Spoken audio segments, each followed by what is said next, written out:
몇 주간 쉬었던 말라기 강의를 계속하려고 합니다. 오늘이 이제 7번째 시간인데 2장까지 6분의 내용이 이제 기억이 가물하신다든지 듣지 못하셨다면 이제 유튜브 영상을 통해서 말씀을 다시 꼭 새겨 보시기를 바랍니다. 말라기의 주제요 목적이 무엇이었죠? 하나님과의 언약 관계를 회복하여서 그 은혜를 통해서 치유와 회복과 부흥이다 그랬습니다. 이것은 우리의 신앙뿐 아니라 삶과도 연동이 됩니다. 참된 신앙, 바른 신앙은 믿음 따로 삶 따로가 아니죠. 신행일치요. 그 신행일치를 통해서 하나님과 친밀한 관계를 회복하면 그 심령의 평안, 삶에는 주의 언약의 복을 받는 것입니다. 그러므로 자신의 심령이 메말랐다든지 또 삶의 평강이 없다면 믿는 자 하나님의 백성 자녀는 제일 먼저 자신과 하나님과의 관계를 점검하고 친밀하게 회복해야 할 것입니다. 이 시간 살아있고 활력 있는 주님의 말씀이 우리 마음에 역사하셔서 다시 우리가 치유, 회복, 부흥의 은혜를 받게 되기를 바랍니다. 오늘 제 본문은 말라기 내용의 4번째 논쟁입니다. 3가지 논쟁은 이제 앞서 2장 15절까지 있었습니다. 주님과의 논쟁 대화로 시작하고 있습니다. 17절 보시면 너희가 말로 여호와를 괴롭게 하고도 우리가 어떻게 여호와를 괴롭혀 드렸나이까 하는도다 합니다. 괴롭게 하다라고 하는 히브리어 원어는 단순히 괴로움 이상으로 백성들이 자기 하나님이신 여호와를 참 아프고 슬프게 만들었다. 그런 표현입니다.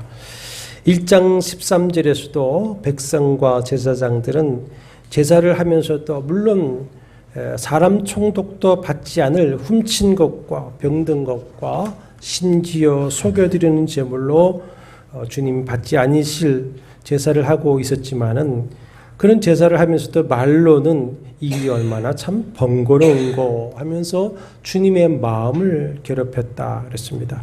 이번에 또 하나님의 마음을 괴롭히는 말이 무엇입니까? 모든 악을 행하는 자는 여호와의 눈에 좋게 보이며 그의 기쁨이 된다 하며 또 말하기를 정의의 하나님이 어디 계시냐 하는 것입니다.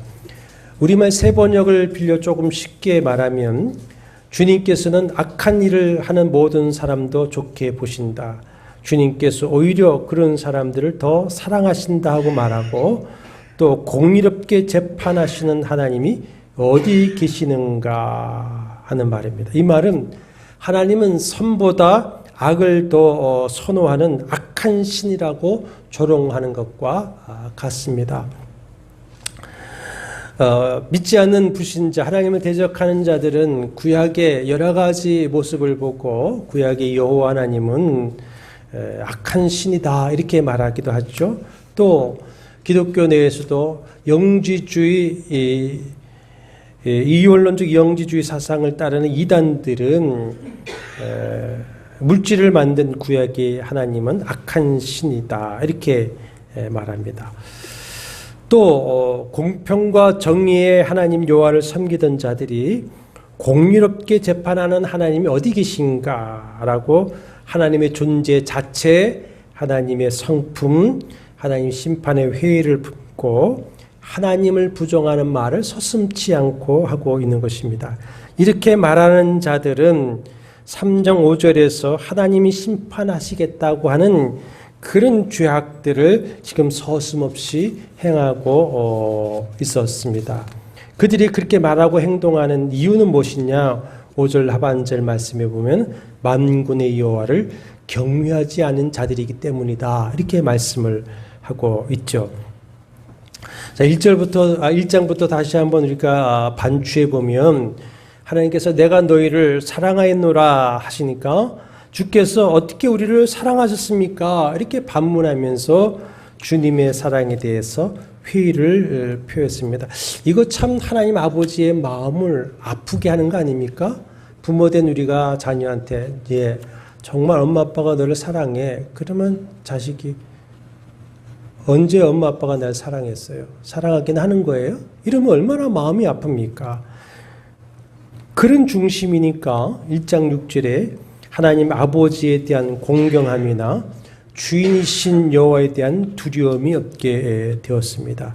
그러니 민족 종교로서 제사를 하고 참여하지만 제사를 참 번거롭게 여기고 코웃음을 치면서 사람들도 받지 않을 병든 재물을 가지고 심지어 훔친 것 속여가면서 형식적으로 제사하게 되었습니다. 제사장들은 레위 언약을 버리고 불의를 행하며 백성을 바로 가르치지 아니하였어. 오히려 옳은 길을 떠나 율법을 범하게 만들고 뇌물을 받고 재판을 치우치게 했습니다.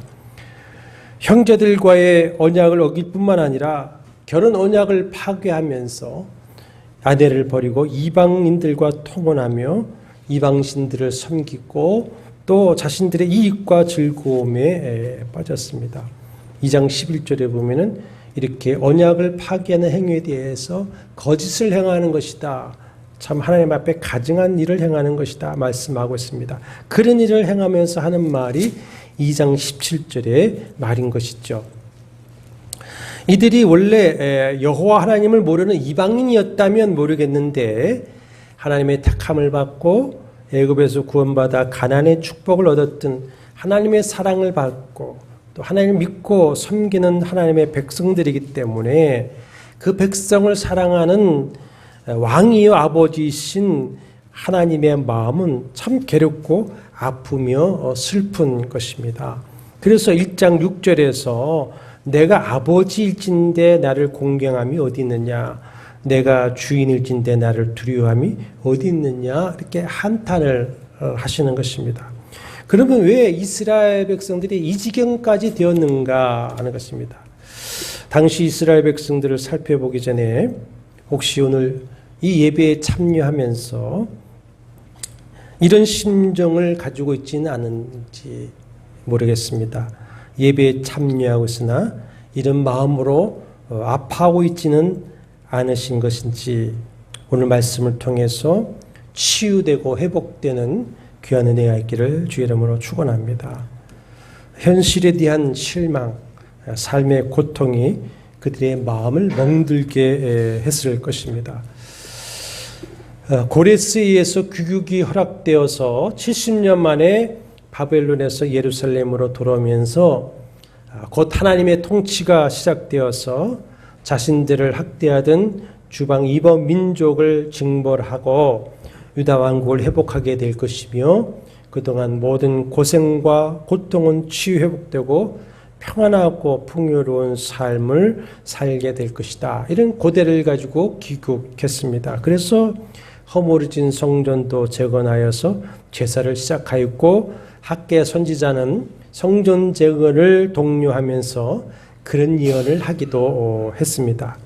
그러나 여전히 페르시아의 속국으로 살아야 했습니다. 오히려 형제라고 할 수 있는 에돔을 비롯해서 주방 여러 민족들과 나라 또 유다 안에 살고 있는 이방인들의 협박, 공갈, 착취는 되어갔습니다.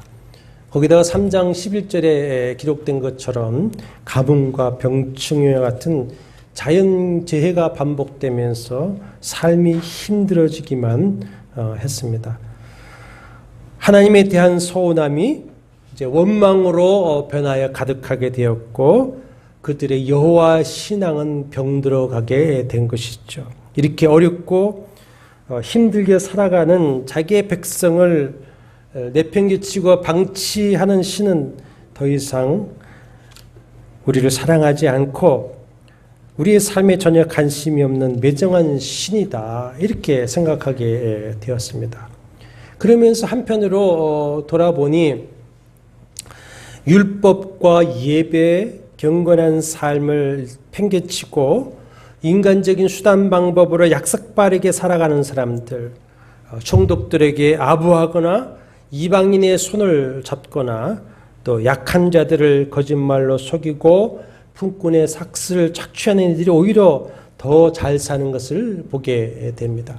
시편 73편 아삽의 기도시와 같이 아삽은 다윗 시대의 성가대 지휘자죠. 악하고 교만한 자, 강포한 자들이 오히려 형통하고 돈을 점점 많이 벌어서 살찌고 큰 소리를 치면서 하나님이 어떻게 알겠느냐, 하나님에게 이런 지식이 있겠느냐 하면서 교만하고 악한 말을 서심지 않습니다. 그래도 하나님의 제사에 참여하는 자들은 하나님의 공의를 기대합니다. 하나님께서 저들을 심판하시고 자신들에게는 복을 보상으로 주실 것이라고 기대했지만 그렇지 못합니다. 그래서 회의한 자가 되는 것이죠. 그래서 그들마저도 악을 행하는 자들을 하나님이 좋게 보시고 기뻐하시지 공의에 재판하시는 하나님은 없다, 이렇게 말하게 된 것입니다.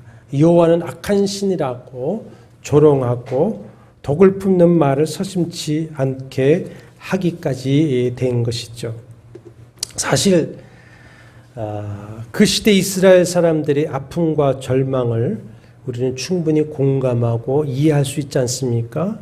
그러나 그럴지라도 하나님을 원망하고 하나님에 대해서 그런 저주스러운 말까지 하면서 여호와 이름을 망령되게 불러서는 안 되는 것이었습니다. 말라기 내용은 시작부터 그런 내용이 있죠. 자신들의 고통에 대해서 하나님을 원망하는 백성들에게 그 원인이 어디에 있는가를 지금 계속 말씀해 주시고 있는 겁니다. 여호와께서 아브라함과 그 후손을 택하여 자기 백성 삼으시고 또 애굽에서 구원하여 가나안 기업을 주셨지만 구원은 은혜에 있죠. 그러나 그 다음에 하나님과 친밀한 관계를 유지하고 하나님이 주시는 복을 받아서 누리려면 시내산에서 모세를 중보자로 해서 세운 그 언약의 말씀을 준수해야만 하는 것입니다. 그런데 그 언약의 말씀을 파괴함으로써 하나님의 징벌을 받고 심판받지 않았습니까? 그래서 아수르와 바벨론에 의해서 패망하고 오랜 포로 생활을 고통스럽게 하게 된 것이었습니다. 다시 여호와의 은혜로 고레스를 통해서 귀한의 은혜를 주셔서 돌아왔지만, 그래서 성전을 제거하고 제사를 시작했지만 그들의 삶은 또다시 하나님과의 언약을 어기는 범죄하는 삶을 살아가고 있는 것입니다. 그래서 제사장들에게는 너희가 제사 언약, 레위 언약을 어겼다 책망하시고, 백성들에게는 형제 언약, 결혼 언약을 깨뜨렸다 책망하신 것입니다. 다시 하나님과의 관계가 깨지고 멀어진 것이죠. 결국 이스라엘이 지금 겪고 있는 고난의 원인은 하나님께 있는 것이 아니라 누구에게 있는 겁니까? 자신에게 있는, 자신에게. 비록 예배의 행위는 하고 있지만 진정으로 주님을 사랑하고 경외하는 중심의 예배가 없고 언약을 어기고 그 마음과 삶으로 범죄하고 있었던 것입니다.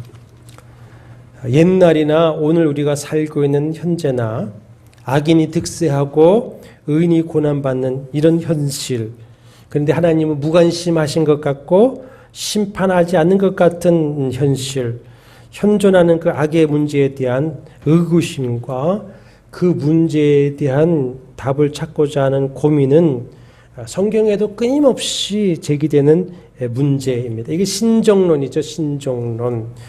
전능하고 선한 하나님이 존재한다면 왜 세상에 악과 고통이 여전히 있는가라고 하는 회의론적인 하나님관, 그 전쟁과 사륙의 현장에는 그럴 수밖에 없고, 가난과 박해와 굶주림의 현장에는 또 이런 신정론이 끊임없이 회의론으로 대두될 수밖에 없습니다. 이 문제에 대해서 모세도 고민을 했습니다. 오늘은 좀 우리가 성경을 찾으면서 확인하겠습니다. 지금 우리가 필요한 것은 하나님의 말씀을 신뢰할 수 있는 믿음인데, 그 믿음은 어디서 난다고 했습니까? 말씀에서 난다고 했습니다. 그러니까 성경을 공부하는 마음으로 말씀을 확인하면서 살아 역사하는 그 말씀에서 살아있는 믿음, 주님을 신뢰하는 믿음을 얻는 시간이 되기를 바랍니다. 모세는 이제 고민을 했죠. 그런 문제를 고민하는데 그 고민의 응답으로 성령의 감화를 받아서 이렇게 말을 합니다. 구약 313쪽입니다. 이제 정신 차리고 쭉 따라와 보십시오. 313쪽 신명기 32장 4절과 5절 말씀입니다. 자, 그 고민에 대한 대답이 있죠. 4절. 그는 반석이시니 그가 하신 일이 완전하고 그의 모든 길이 정의롭고 진실하고 거짓이 없으신 하나님이시니 공의로우시고 바르시도다. 그들이 여호와를 향하여 악을 행하니 여호와 하나님의 자녀가 아니요 흠이 있고 삐뚤어진 세대로다.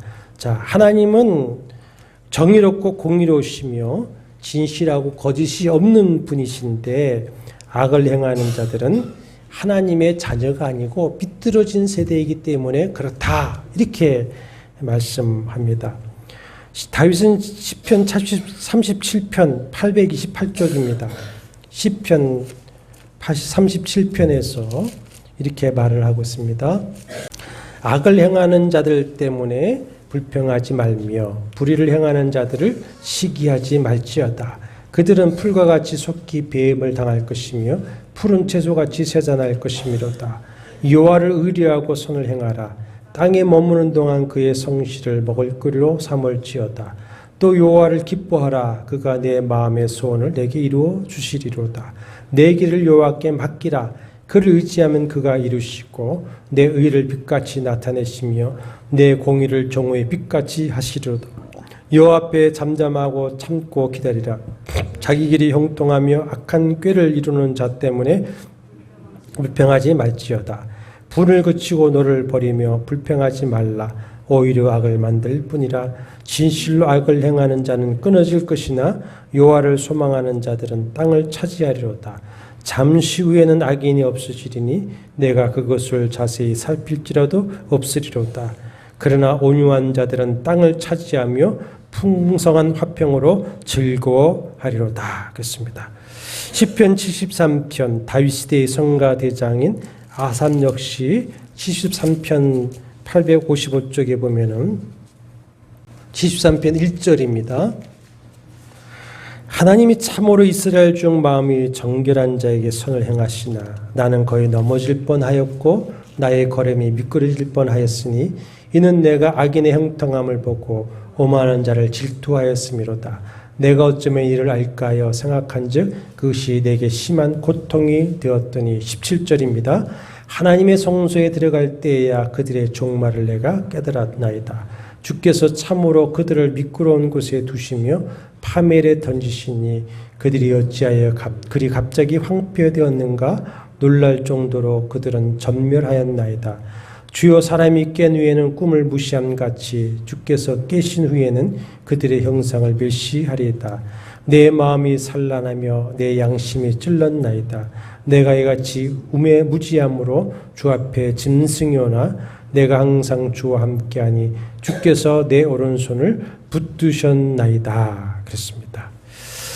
하박국 선지자가 어느 때까지입니까? 어찌하여 두고만 보시는 것입니까? 이렇게 항의를 하자 여호와께서 말씀하시기를 2장 3절과 4절에 보시면 이 묵시는 하나님께서 때가 되면 더 악한 악인 권세로 심판하실 수 있다는 말씀이 있죠.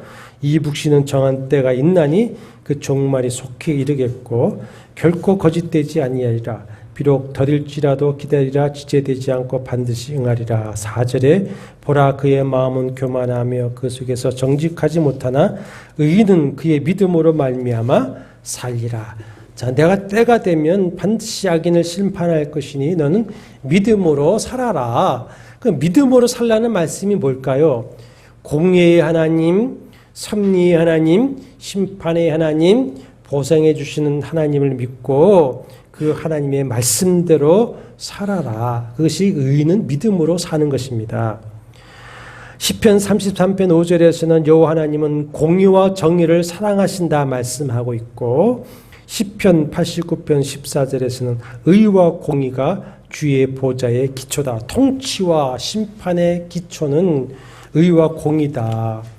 우리가 잘 아는 말씀입니다. 미가서 6장 8절에서는 사람아 주께서 선한 것이 무엇임을 내게 보이셨으니 여호와께서 내게 구하는 것은 오직 정의를 사랑하며 인자를 사랑하며, 인자는 헤세드, 자비입니다. 사람에게 자비를 베푸는 인자를 사랑하며 겸손하게 대해 하나님과 함께 행하는 것이다. 하나님은 공의, 인자. 신약에서도 사도 바울도 고민을 했습니다. 로마서 1장에서 이제 그 말씀을 하고 있는데, 하나님을 마음에 두기 싫어하고 자신들의 욕망을 따라 살아가는 그들을 하나님께서 심판 때까지 내어버려 두셨다 그랬습니다. 육이라고 그럽니다.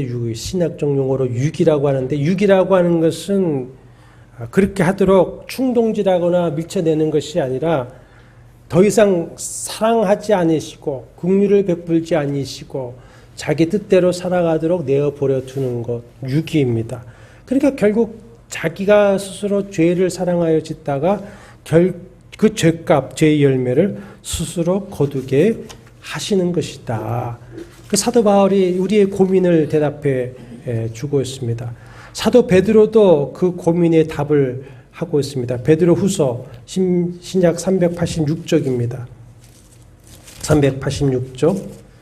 이제 점점 따뜻해져서 졸리기 쉬운 계절이니까 이거 더 이제 정신을 차리고 말씀 보면서 은혜 받겠습니다. 베드로후서 3장 7절과 8절, 387쪽에 7절에 보시면 이제 하늘과 땅은 그 동일한 말씀으로 불살하기 위하여 보호하신 바 되어 경건하지 아니한 사람들의 심판과 멸망의 날까지 보존하여 두신 것이라.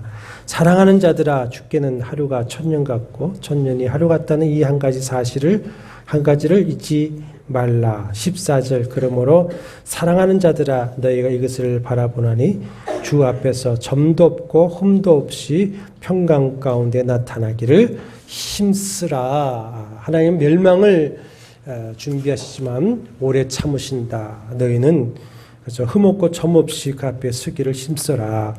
사도 요한도 계시록에서 이 문제의 답을 하고 있습니다. 계시록 6장 9절과 10절입니다. 신약 405쪽에 계시록 6장 9절에서 10절. 9절에 보시면 다섯째 인을 떼실 때에 내가 보니 하나님의 말씀과 그들이 가진 증거로 말미암아 죽임을 당한 영혼들이 제단 아래에 있어 큰 소리로 불러 이르되 거룩하고 참되신 대주제여, 땅에 거하는 자를 심판하여 우리 피를 갚아주지 아니하시기를 어느 때까지 하시려나이까 하니 11절에 뭐라고 하십니까? 각각 그들에게 흰 두루마리를 주시며 이르시되 아직 잠시 동안 쉬되 그들의 동무 종들과 형제들도 자기처럼 죽임을 당하 그 수가 차기까지 하라 하시니라. 때를 기다리라. 자, 계시록의 결말은 어떻습니까? 하나님의 아들 예수 그리스도께서 강림하실 때에 모든 악과 악인은 원수 마귀와 함께 영원한 불못에 던져 심판하시고 고난과 환난과 시험을 믿음으로 참고 견디면서도 의를 행하며 죽도록 충성한 성도에게는 생명의 만류관을 주어서 영원한 생명의 안식으로 갚아 주시는 것을 보여주시면서 고난받고 때로는 죽임까지 당하는 성도들을 소망으로 위로하고 계시는 말씀이 계시록 말씀입니다. 여러분, 계시록은 이단 사이비들의 단골이죠. 이단 사이비들이 싹군들이 거짓으로 속이고 겁박하고 그래서 자신들에게 예속시키는 도구로 사용하는데 그 모든 거짓에 속지 마시기를 바랍니다. 계시록은 간단합니다. 얼마 전에도 어떤 분이 유튜브에 제 계시록 설교를 듣고 전화를 하셔서 이런저런 얘기를 2시간 가까이 하시더라고요. 그래서 제가 간단합니다. 계시록은 위로의 말씀입니다. 소망의 말씀입니다. 그것이 계시록입니다. 그랬습니다.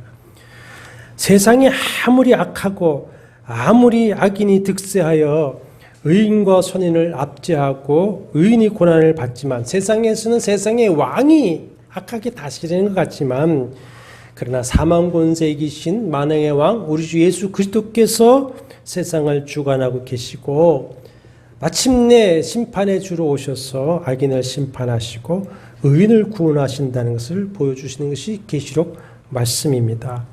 여러분, 지금 모세, 다윗, 아삽, 하박국, 바울, 베드로, 사도 요한의 말을 우리가 확인해 봤는데, 이거는 그들의 말이 아니라 누구의 말입니까?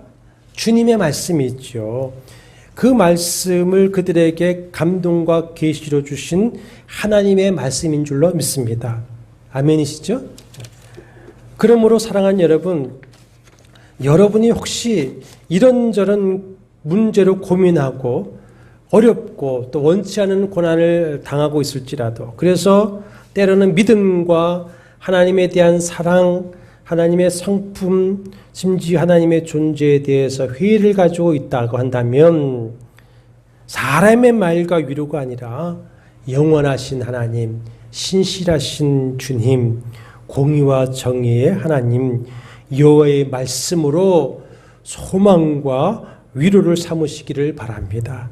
믿는 자, 성도가 어디서 위로와 소망을 얻을 수 있겠습니까? 주님의 말씀밖에 없지 않습니까?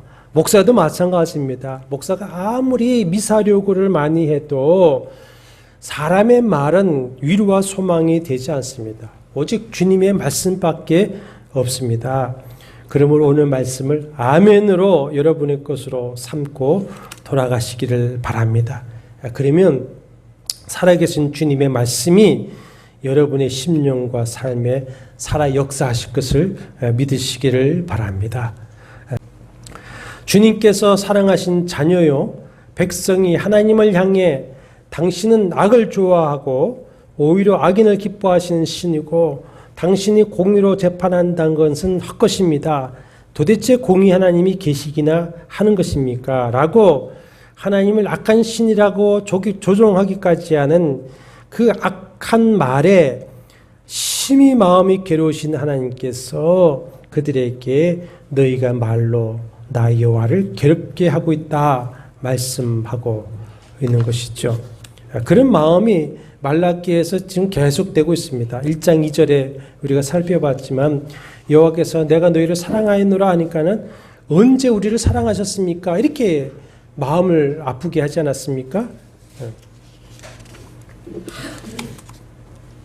그래서 3장 1절과 5절은 하나님을 향해 이렇게 조롱과 악한 말을 서슴없이 하면서 도전하는 백성들에게 주님이 대답하신 말씀인데, 한마디로 정리하면 내가 심판하러 너희에게 임할 것이다, 그 말씀입니다. 하나님의 언약의 사자가 갑자기 임하여 심판할 것인데 그날에는 아무도 능히 당하지 못할 것이다, 그 말씀이에요.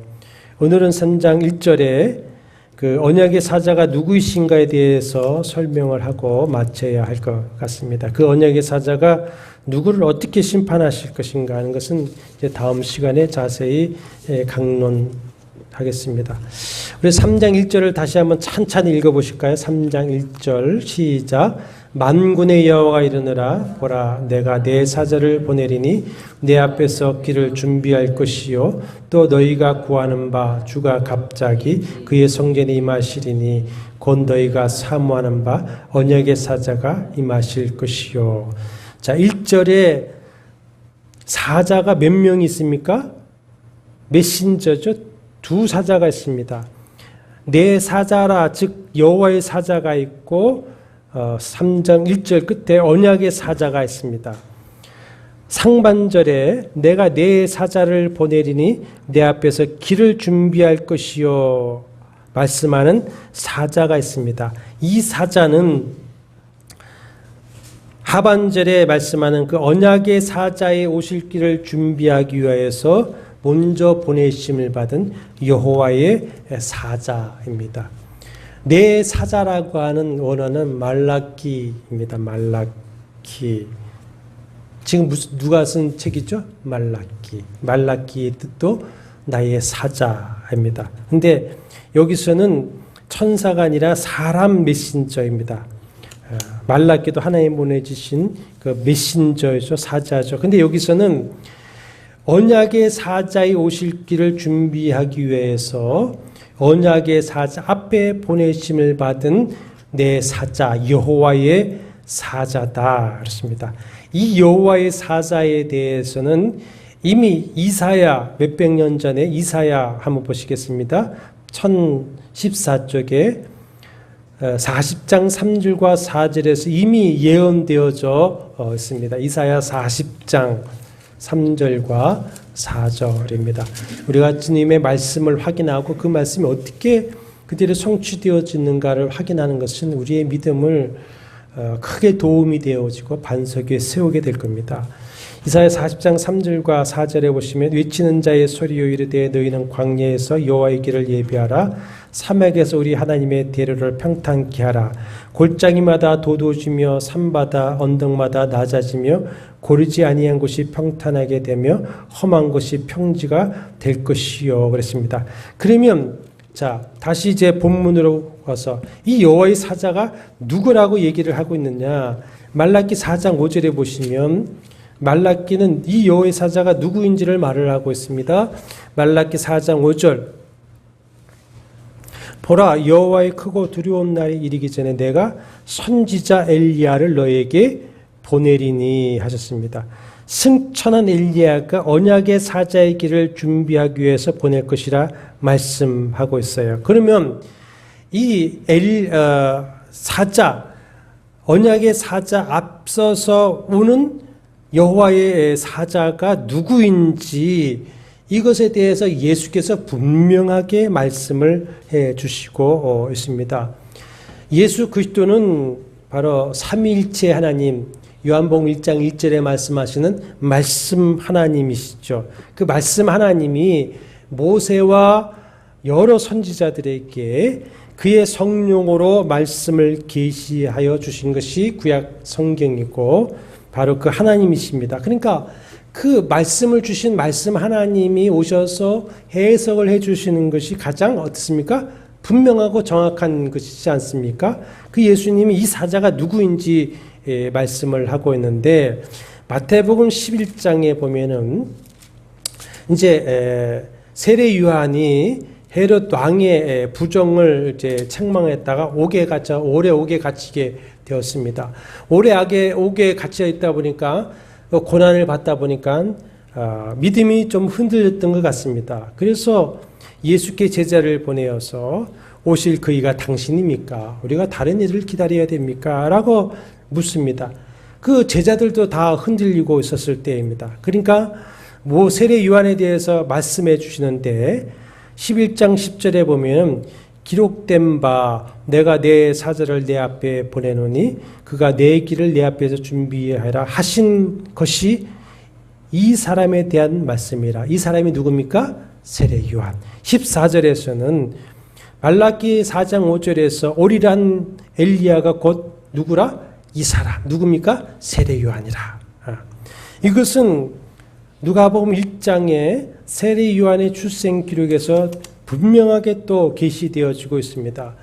요한의 부모인 사가랴와 엘리사벳이 나이 많도록 잉태하지 못하다가 하나님의 은혜로 잉태하게 되는데 누가복음 이제 1장 15절에 보면 주의 사자 천사가 태어날 요한의 이름을 이제 지어 주시면서 15절에 보면은 그가 주 앞에 큰 자가 되며 모태로부터 성령의 충만함을 받아 이스라엘 자손을 곧 그들의 하나님께로 많이 돌아오게 하겠습니다. 17절 그가 또 엘리야의 심령과 능력으로 주 앞에 먼저 와서 아버지의 마음을 자식에게 거스르는 자를 의인의 슬기에 들어오게 하고 주를 위하여 세운 백성을 준비하리라 하십니다.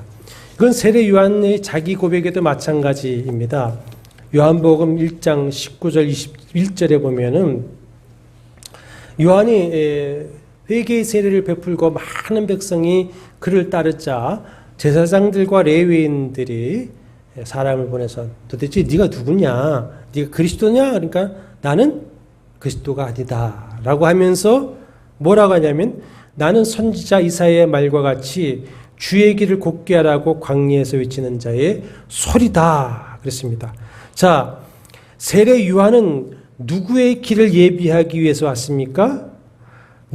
그가 세례 요한은 누구를 메시아라고 증언했죠? 예수 그리스도입니다. 예수 그리스도. 그래서 세례 요한은 광야에서 회개의 세례를 베풀며 회개하라 천국이 가까웠느니라고 하면서 높아진 백성의 마음, 낮아진 백성의 마음을 평탄하게 하면서 주님을 영접할 길을 만들어 가고 있었던 것입니다. 그렇다면 다시 3장 1절에 그러면 너희가 구하는 바, 너희가 사모하는 바 이스라엘 백성들은 메시아를 대망하고 살았습니다. 포로 이후에 메시아가 다윗의 후손 메시아가 와서 자기들을 해방시켜 줄 것을 사모하고 있었는데 그걸 말하는 거죠. 너희가 구하는 바 너희가 사모하는 바 갑자기 오실 그 언약의 사자라고 하신 것은 누구를 가리킵니까? 예수 그리스도. 오늘 예수 그리스도가 언약의 사자인까지 말씀하고 설명은 이제 다음 시간에 자세히 하겠습니다. 오늘 이제 한마디 말씀만 하고 마치겠습니다. 이제 정신을 차리고 결론을 들어보시길 바랍니다. 제가 이제 성경 각 권을 총론하면서 구약의 선지서 말라기를 강의하면서 여호와의 날은 이중성을 가지고 있다 설명을 했습니다. 기억하십니까? 두 가지 이중성이 있습니다. 그날은 구원과 심판입니다. 구원의 날이면서 심판의 날입니다. 여호와의 날은 여호와 하나님이신 메시아가 오시는 날이죠. 그 날에 그러면 내가 구원과 은혜를 받을 것인가 아니면 심판을 받을 것인가 하는 것입니다. 그 힌트가 어디 있습니까? 그 메시아는 언약의 사자다 그랬어요. 언약의 사자다. 그러니까 내가 하나님과 맺은 그 언약을 사랑하고 준행하고 있으면 그 오시는 메시아 언약의 사자를 통해서 구원을 받고 은혜를 받는다. 만약에 그 언약을 이스라엘 백성들처럼 배반하고 깨트려 지키지 않고 거부하면 심판을 받게 될 것이다. 했습니다. 그렇다면 여러분과 저는 그 언약의 말씀을 사랑하고 준행하는 자입니까? 아닙니까? 하는 문제가 이제 우리에게 남게 되는 것이죠. 저는 우리 교회의 남은 자로서 하나님의 나라를 지키고 예배하는 여러분 모두는 바로 언약을 사랑하고 준행하길 힘쓰는 참 성도인 줄로 믿습니다. 형제의 언약도 지키는 분이고 하나님과 맺은 언약을 지키기 때문에 교회를 지키고 말씀을 지키고 예배를 지키고 있지 않습니까? 그렇다면 여러분은 구원받은 자이고 은혜 받은 자이며 하나님께서 언약하신 그 복을 받을 자인 것을 믿으시기를 바랍니다. 의인은 오직 믿음으로 말미암아 살리라 하신 말씀대로 믿음으로 살아가시길 바랍니다. 그러면 됩니다. 다른 거 필요 없습니다. 사랑과 공의의 하나님을 신뢰하고 믿음을 따라 믿음으로 그저 살아가신다면 하나님이 기뻐하시고 하나님께서 말씀과 성령으로 은혜 주셔서 우리의 길을 지도하여 주시고 모든 것이 합력하여 선을 이루게 주시는 것을 여러분 믿으시고 또 한 주간도 이 믿음으로 승리하게 되시기를 주의 이름으로 축원합니다. 여호와는 내게 복을 주시고 너를 지키시기를 원하며 여호와는 그 얼굴을 내게 비추사 은혜 베푸시기를 원하며 여호와는 그 얼굴을 내게로 향하여 대사 평강 주시기를 원하노라. 주 예수 그리스도의 은혜와 하나님의 사랑과 성령의 교통하심이 너희 무리와 함께 있을지어다. 아멘.